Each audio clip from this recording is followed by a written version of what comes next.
అందరికీ నమస్కారం. తాత్విక చింతన యూట్యూబ్ ఛానల్కి స్వాగతం. ఈరోజు మనం మాయాలోకం అద్భుత ప్రయాణం అనే కథను గురించి తెలుసుకుందాం. ఒకానొక అందమైన గ్రామంలో రాము అనే 10 ఏళ్ల బాలుడు ఉండేవాడు. రాముకి పుస్తకాలు చదవడం కంటే ప్రకృతిలో తిరుగుతూ కొత్త విషయాలను కనిపెట్టడం అంటే మహా ఇష్టం. ఒక ఆదివారం మధ్యాహ్నం రాము వాళ్ళ ఇంటి వెనుకున్న దట్టమైన మామిడి తోటలోకి వెళ్ళాడు. ఎప్పుడూ వెళ్ళని ఒక మూలకు వెళ్ళగా అక్కడ తీగలతో అల్లుకుపోయిన ఒక వింతైన రాతి కట్టడం కనిపించింది. అది ఒక ద్వారంలా ఉంది. కుతూహలం ఆపుకోలేక రాము ఆ తీగలను పక్కకు తరిమి ఆ రాతి ద్వారం గుండా లోపలికి అడుగుపెట్టాడు. ఒక్కసారిగా ఒక మెరుపు మెరిసి రాము కళ్ళు మూసుకుపోయాయి. కళ్ళు తెరిచి చూసేసరికి రాము ఒక్కసారిగా ఆశ్చర్యపోయాడు. తను ఇప్పుడు తన తోటలో లేడు. అక్కడ గడ్డి నీలం రంగులో ఉంది. ఆకాశం లేత గులాబీ రంగులో మెరుస్తోంది. రాము ఒక పెద్ద చెట్టు కింద కూర్చుని ఆలోచిస్తుంటే, ఏ అబ్బాయి, నా వేల మీద కూర్చుంటే నాకు నొప్పిగా ఉండదా అని ఒక గొంతు వినిపించింది. చూస్తే ఆ చెట్టుకి కళ్ళు నోరున్నాయి. ఆ చెట్టు పేరు ముసలితాత. సరిగ్గా అప్పుడే మెరుస్తున్న ఈకలున్న ఒక చిన్న పిచ్చుక ఎగురుకుంటూ వచ్చి రాము భుజంపై వాలింది. దాని పేరు చిట్టి. చిట్టి రాముతో ఇలా అంది, రాము, నువ్వు సరైన సమయానికే వచ్చావు. మా లోకానికి ప్రాణమైన మాయాగంటను ఒక మంచు రాక్షసుడు దొంగిలించి ఆకాశ శిఖరం మీద దాచేశాడు. ఆ గంట మోగకపోతే ఈ లోకంలోని రంగులన్నీ క్రమంగా వెలిసిపోయి అంతా చీకటిమయమైపోతుంది.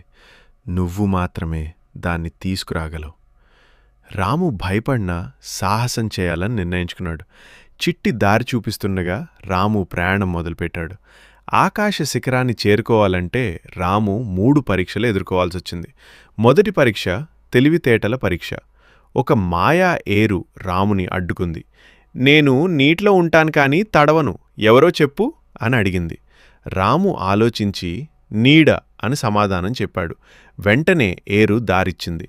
రెండవది ధైర్య పరీక్ష. దారిలో ఒక చీకటి గుహ వచ్చింది. అక్కడ భయంకరమైన శబ్దాలు వినిపించాయి. కానీ రాము భయపడకుండా ముందుకు వెళ్ళగా అవన్నీ కేవలం భ్రమలని అర్థమైంది. మూడవది సహాయ గుణం. దారిలో ఒక చిన్న కుందేలు కాలికి దెబ్బ తగిలి బాధపడుతుంటే రాము తన చొక్కా ముక్కను చింపి దానికి కట్టుకట్టాడు. ఆ కుందేలు నిజానికి ఆ లోకపు కావలి దేవత. రాము మంచితనానికి మెచ్చి అతనికి ఎగిరే శక్తిని ఇచ్చింది. ఎగిరే శక్తితో రాము ఆకాశ శిఖరాన్ని చేరుకున్నాడు. అక్కడ మంచు రాక్షసుడు నిద్రపోతున్నాడు. రాము చప్పుడు చేయకుండా వెళ్ళి బంగారు గొలుసుతో కట్టి ఉన్న మాయా గంటను విడిపించాడు. గట్టిగా ఊపగానే గన్ గన్ మనే శబ్దం మాయాలోకమంతా ప్రతిధ్వనించింది.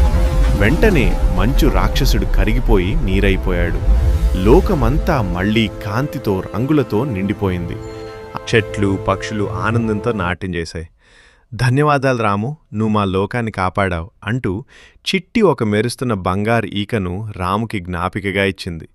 ముసలి తాత చెట్టు తన కొమ్మతో రాముని నెమ్మదిగా నెట్టి మళ్లీ ఆ రాతి ద్వారం వైపు పంపింది. రాము కళ్ళు తెరిచేసరికి తను మళ్లీ మామిడి తోటలోనే ఉన్నాడు. సూర్యుడు అస్తమిస్తున్నాడు. ఇదంతా కలేమో అని రాము అనుకున్నాడు. కానీ తన జేబులో చేయి వేసి చూస్తే అక్కడ మెరుస్తున్న బంగారు ఈక నిజంగానే ఉంది. రాము ముఖంలో ఒక పెద్ద నవ్వు వెలిగింది. ఈ కథ మీకు నచ్చిందా? అయితే మళ్ళీ ఇంకో కథతో మీ ముందుకొస్తాను. ఈ వీడియో మీకు నచ్చినట్లయితే లైక్ చేయండి, షేర్ చేయండి మరియు నా ఛానల్ని సబ్స్క్రైబ్ చేసుకోండి. మీ అభిప్రాయాలను కామెంట్స్ రూపంలో తెలియచేయండి. ధన్యవాదములు.